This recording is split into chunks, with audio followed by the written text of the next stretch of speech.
હમણાં એક હોસ્પિટલમાં બાળક જન્મ જન્મતા આવે જ બોલ્યો ઝુકેગા નહીં ચાલા, જન્મતા આવે આમ આવ્યો ઝુકેગા નહીં. નશું વંડિયા સડી ગયું ડોહી. નશું વંડિયા ડોક્ટર તો ટીંગાઈ ગયા પંખે. આ જન્મતા આવે બોલે નહીં બોલ્યો. ખરેખર આપ અહીંયા કેટલા ડૉક્ટરો બેઠા છો, આપ બધાને ખબર છે. કોઈ દિવસ એવું બન્યું સાહેબ કે જન્મતા અને રડે તો જ સારું લાગે. જે સમયે જે વસ્તુ સારી લાગતી હોય લાગે. આહાડની એલી મંડાય, અડધો કદાચ આહાડ વયો ગયો હોય અને પછી એમ કહેવાય કે નેપાળી ખોપરા વિનતી વીજળી એમ કહેવાય કે વરાળ સામ કાળા ઢાણા કરતી આપના હાથ કટકા કરતી હોય અને હામેલાને ધારે મેં મંડાય ત્યારે જીતુભાઈ ઝૂંપડાથી લઈને મેર સુધી માણા બેઠો બેઠો કહેતા વરે મહારાજ આય મારો બાપલ્યો. પણ અત્યારે ખાપકેત કેવું પડે ક્યાં મર્યો આ વખતે સારું લાગે બધું. જન્મતા વેત બાળક રડે એ જ સારું લાગે.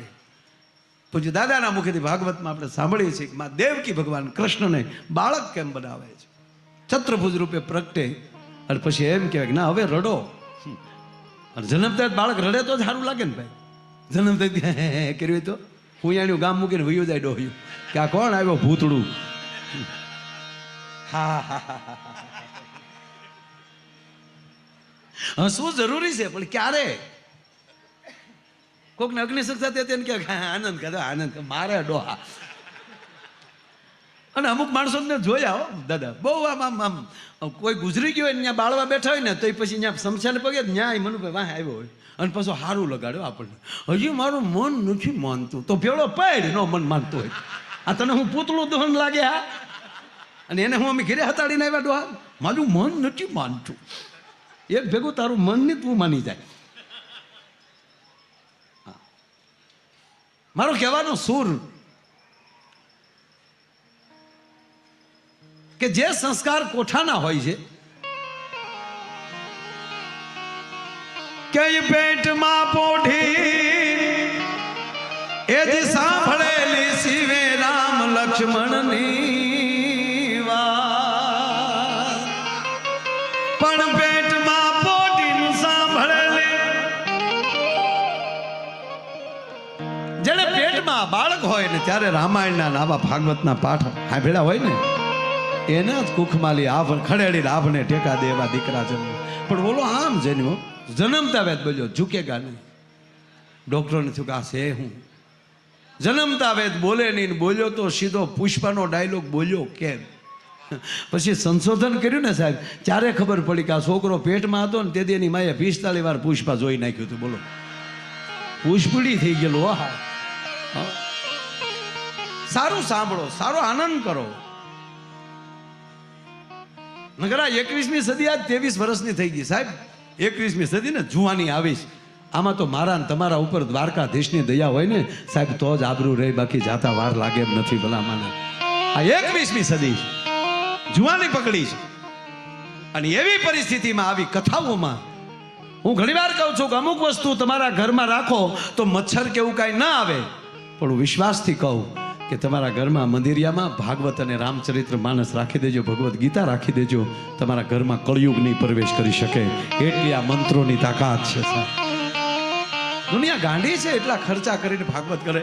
અને 5,500 વર્ષ પહેલા બનેલી આ ઘટના અને વ્યાસપીઠ ઉપરની દાદા રજૂ કરતા તો એમ લાગે કે આ ગઈકાલની ઘટના છે. સામું ચિત્ર દેખાય. કૃષ્ણ કૃષ્ણ જ સાહેબ. કૃષ્ણ કેવું શીખવાડે છે કે છોકરાઓ ગોવાળિયા બનો તો આવું બનાય, છોકરાઓ પ્રેમ આમ કરાય, મિત્ર કરાય તો આવો કરાય, સખા કરાય તો આવો અર્જુન જેવો કરાય. અને એને આપણને શીખવાડ્યું છે. અને જેને છોડતા આવડે એ જ મોટો થઈ શકે. કૃષ્ણની પીડા તો જુઓ, જન્મતા વેદ તો માનો ખોળો છોડવો પીડ્યો છે. જન્મની સાથે માનો ખોળો છોડે. 11 વર્ષે બાળપણ છોડી દે, 16 વર્ષે જુવાની છોડી દે. કૃષ્ણ શીખવે છે છોડો, તમારું લક્ષ્ય પકડી રાખો અને જેવો સમય હોય એવું કરી દેખાડો. ગાયું ચારતા ચારતા કોઈ દી સુદર્શન દેખાડ્યું નહીં કોઈને. એને વાહળી વગાડી ત્યાં. ત્યારે કામળી એ વાહળી જ હારી લાગે. જે પાત્ર જે સમય આવ્યો ભગવાન કૃષ્ણ પાસે, એ સમય એવો એને ભજવો, એ આપણને શીખવાડવા માંગે છે. બસ આમ જીવતા જીવતા નીકળી જવાય. અને હું હંમેશા ઘણી વાર કહું, બાળપણ કૃષ્ણ જેવું હોવું જોઈએ, પણ 11 વર્ષ સુધી. સંતોષભાઈ, બાળપણ કૃષ્ણ જેવું, યુવાની મર્યાદા પુરુષોત્તમ રામ જેવી, અને ગઢપણ ભોળાનાથ જેવું. ગઢપણ આવી જાય પછી ભોળાનાથ ગળે ધ્યાનમાં બેસાય. પણ પરિસ્થિતિ દાદા હવે એવી થઈ, મારા જેમ ગઢપણ પકડતા જાય એમ કાનુડા જેવા થતા. ધોળાવળ છ્યા હોય તો પાછા કાળા કરે. હમણાં હવે પાટીલ સાહેબ બેઠા હતા ને, તો જમતા જમતા વાત થઈ કે અમારે હમણાં બ્લડ કરનાઈએ બ્લડ ચેક કરાવ્યું. આગળ સાહેબ વાઘમસિંહ સાહેબ, તમે અમારું બ્લડ ચેક કર્યું? કે સુગર આવ્યું 365 કે 40 જેવું. સાહેબ સાહેબ કે મને કે મેં દાંત કાઢતા કાઢતા કીધું કે બ્લડમાં છે એટલું થોડુંક જીભ ઉપર રાખો તો વાંધો શું છે? આમ આવી જે હવાયણું બેઠા બેઠા હળવા ફૂલથી હવાયણું કરી શકે ને, એ સાહેબ ક્યાંક કરીએ. કે અમુક તો તમે જોજો કોઈથી દાંત જ ન કાઢે. આપણે પ્રોગ્રામમાં આખો મંડપ ખખડાટી લેતે ત્યાં બેઠે, બીજા સામું જવાનું. અરે શહેરમાં આમ એટલે આપણી તો કોઈ વાત નથી, પણ મુંબઈ જેવા મહાનગરોમાં સાહેબ પ્રોગ્રામ કરીએ ને, તો એ લગભગ અહીંયા બધા સજોડે જ આવ્યા હોય, પણ આમ ભાવવાળા. તમે હસી શકો છો ને, એના ઉપરથી જ ખબર પડે કે તમે સફળ છો લગ્નમાં. બાકી પૈણ્યા પછી દાંત નથી કઢાતા. દાંત કાઢવા તો ચંપા સામે જોવું પડે. હા, મારે બનેલું ભાઈદાસ હોલમાં સજોડે જ બધા ખુરશી ઉપર બેઠેલા, અને એટલા બધા જોક્સ કાઢીએ તો બધા એટલું કરે. બહુ જોક થાય તેને એની પત્નીને ઠોહ મારી કીધું, ચંપા જરા હસી લો, સારો જોક છે. બાકી એને પૂછ્યા વગર દાંત કાઢી. એક જણો દાંત કાઢ્યું તો કોણી મારી, હું હી કરો, તાકે હું જ્યાં દાંત કાઢું ભૂપત દાંત કાઢે. લે હસમુખાને હેતાળવા જે મરકીને કાઢે વેણ, પણ કવિ કે એને કદી કાંટો ન લાગજો હોય ભલે પારિકા શાયર. હસમુખા અને હેતાળવા. અને મને એ કહેવા કે સાહેબ પહેલો એલો પરિચય કોઈ કરાવતો હોય ને જેતુભાઈ, તો વાણી પરિચય કરાવે છે. આધાર માનવીનો વાણી ઉપર છે. તમે દાખલા તરીકે આપણે આટલી ભાવનગરથી ફ્લાઇટમાં બેસો અને બાજુની સીટમાં કોઈ ભાઈ બેઠા હોય અને મુંબઈ જતા ખાલી કલાક થાય, અને એ કલાકના વાતલાપમાં હામાં એડ્રેસ લેવાઈ જાય કે વાહ દોસ્ત મળશું હો કાલે. બાકી બસમાં જતા હોય, સુરત જતા હોય ને 8 કલાક હારે કાઢવી હોય, પણ અમુક એવો ભટકાઈ જાય તો આપણે એમ થાય કે તારાપુર આવે તો બસ ઊભી ફાટી જવી જોઈએ. એને હારવાર ભલે આપણે ફાટી જવું પડે, બાકી આની હારે ન બેહાય. ગજબ છે માણસ.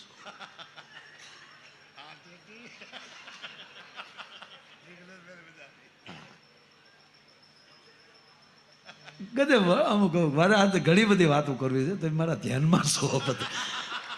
માઇન્ડ ઘામાં આવ્યા છો. વાત દયાલાલ નહીં કહું, દયાલાલની વાત નહીં કહું. દયાલાલ કહું, દયાલાલ ના પડે કે નહીં કહું. દયાલાલ મારા હમ નહીં કહું, સમાજ કહે તો કહું.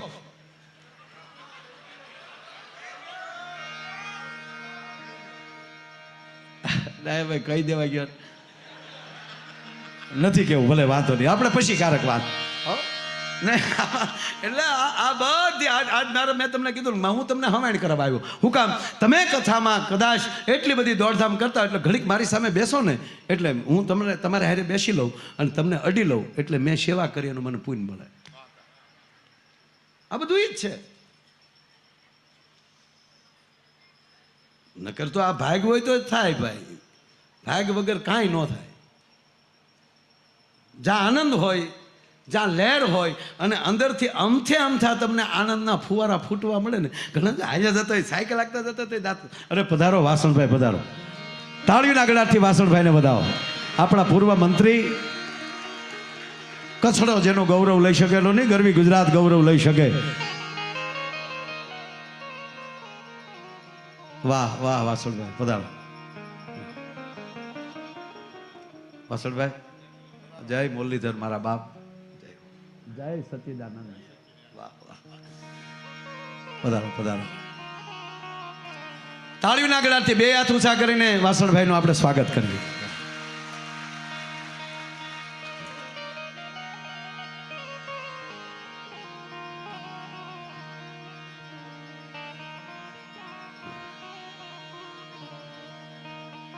એટલે હું વાત એ કરતો હતો,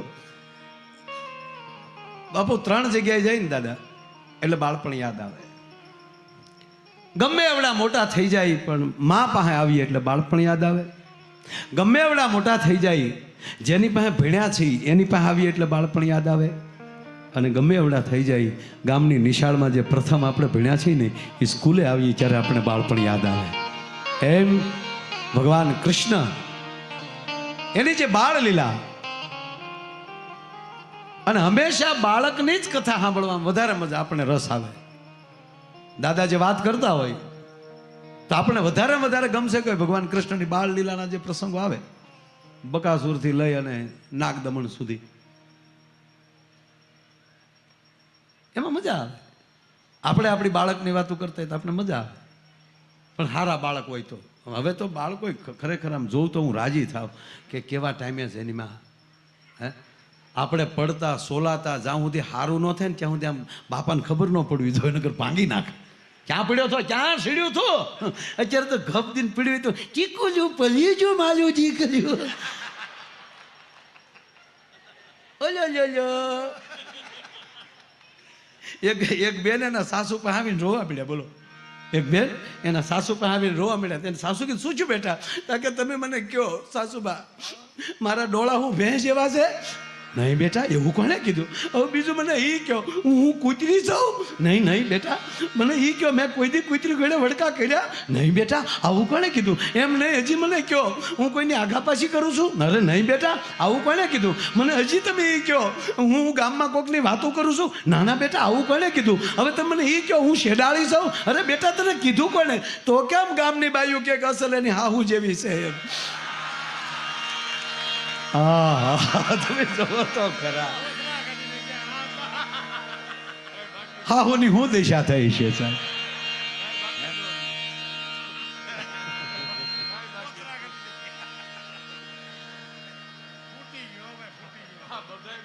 અરે એક બેન તો એના છોકરાને દાદા મારતી જાય ને ખીજાતી જાય. આમ એકડા કરાય, આમ એકડો લખાય, હા એના બાપા જેવો જ છો.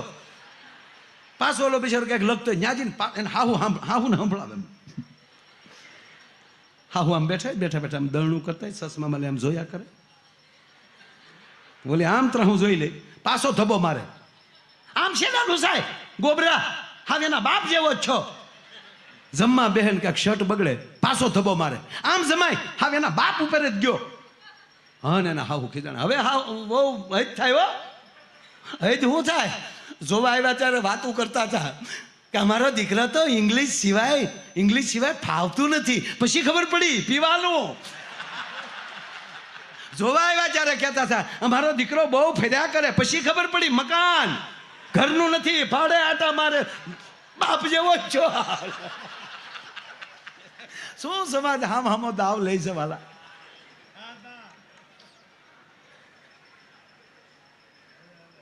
માટે હસો, આનંદ, નિર્દોષ હાસ્ય, તમને મોજ જ આવ્યા કરે. એક બેને એના પતિને પૂછ્યું કે પુરુષ ગુજરી જાય તો ક્યાં જાય? અરે કે ગાંડી સ્વર્ગમાં જાય. ત્યાં શું થાય? અપસરાઓને વરે. વાહ.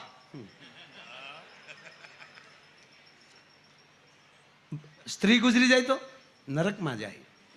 ત્યાં શું મળે? વાંદર્યું. તો બેન રોવા મળ્યા. આદમીને કેવું સારું, અહીંયા અપસર્યા, ન્યાય અપસર્યા. અમારે તો અહીંયા વાંદર્યું, ન્યાય વાંદર્યું. ઓલો વાડીએ વયો ગયો, લાઈટ આવી ગઈ લાગે, પાણી વાળ્યા પહેલેલી વયો ગયો હોત તો ભલામાં.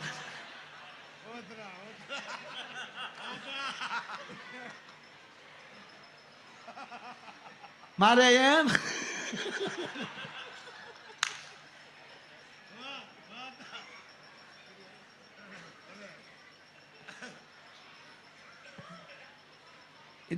પતિ પત્ની આમ નવા હોય ને પરણેલા, એ જે 5 વર્ષ જાય ને એ તો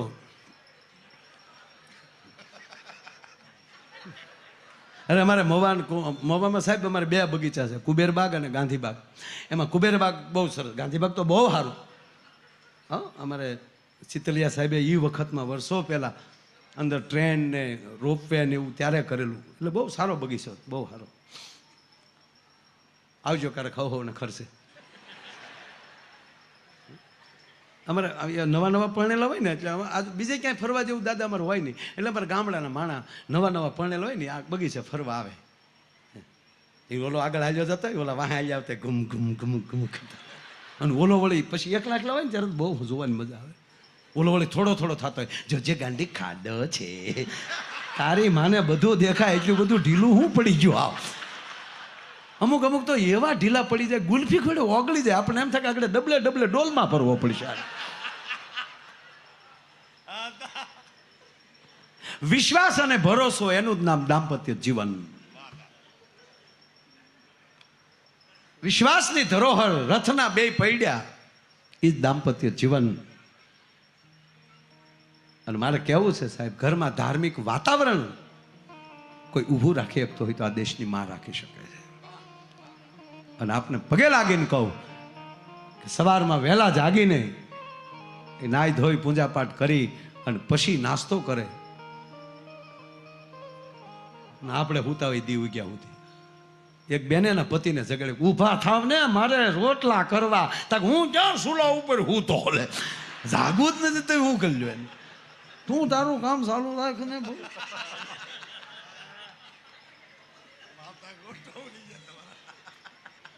નહીં, સવારમાં જાગી અને હવે તો આ મોબાઈલ આવી ગયા સાહેબ, તમારા યુટ્યુબ ઉપર સવારમાં જાગી અને એવી એક ધૂન મૂકી દેજો, કૃષ્ણના કીર્તન મૂકી દેજો, ગોપી ગીત મૂકી દેજો. તમારું બાળક જાગતા વેત સીધું ભાગવત સાંભળવું જોઈએ, તમારું બાળક જાગતા વેત રામાયણની સોપાઈ સાંભળવું જોઈએ.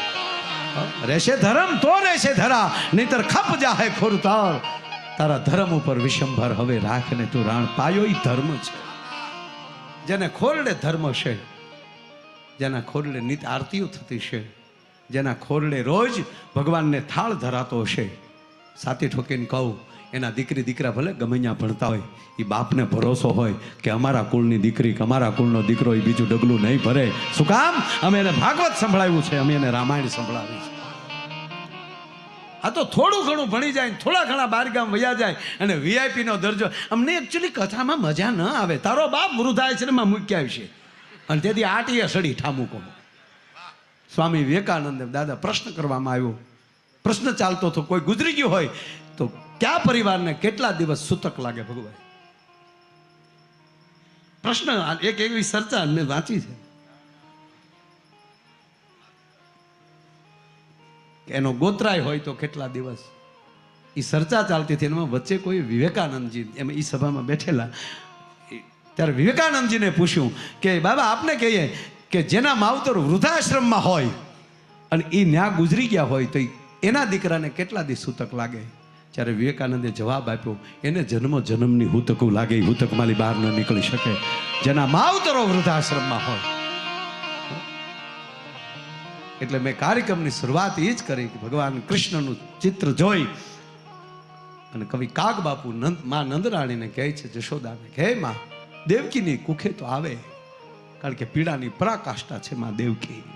જ્યાં કૃષ્ણ ન આવે તો કોણ આવે? પછી જેના 7 સંતાનોને નજર સામે મરતા જોયા હોય, લોહીના ધાબા દેખાતા હોય.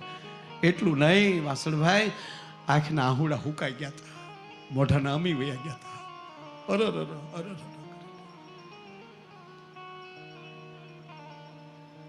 અને છેલ્લે 2 વાર જે આહુડા આવ્યા છે,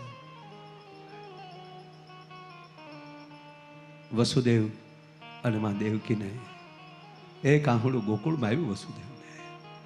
ગોકુળમાં જેદી એમ કહેવાય, નંદ બાવાએ ટોપલામાં લઈ ઉપાડી ભગવાન કૃષ્ણને અને જશોદાના ખોળામાં મૂકી દીધા. જશોદાના પડખામાં પૂતેલી દીકરીને લઈ અને નંદ બાવાએ જેદી વસુદેવના ટોપલામાં મૂક્યા. લ્યો વસુદેવ, અને લેતા જાઓ. નંદ બાબા લેતા જાઓ. સવારમાં કંસ માગશે તમારું 8મું સંતાન તો શું આપશો? તેથી વસુદેવ રોઈ પડ્યા ને એટલું કીધું, નંદ બાબા, એ નહીં જોવે દીકરી છે કે દીકરો છે, આ તમારી દીકરીને મારી નાખશે. તેથી વાસુદેવના મોઢામાં શબ્દ નીકળ્યા હતા કે અમારી દીકરીને મન મારી નાખે, જો તારો દીકરો બચી જતો હોય તો લેતા જાઓ. જિગ્નેશ દાદા, અમારા ઇતિહાસની અંદર 2 વાર ટોપલા આવ્યા છે. 2 વાર હુંડલા આવ્યા છે. પહેલી વાર હુંડલો મથુરાની જેલમાં આવ્યો ને એની અંદર અખિલ બ્રહ્માંડના માલિક કૃષ્ણચંદ્રમણીને સુવડાવવામાં આવ્યો હતો. અને એ હુંડલો એ આહિરને નિહળે જતો હતો.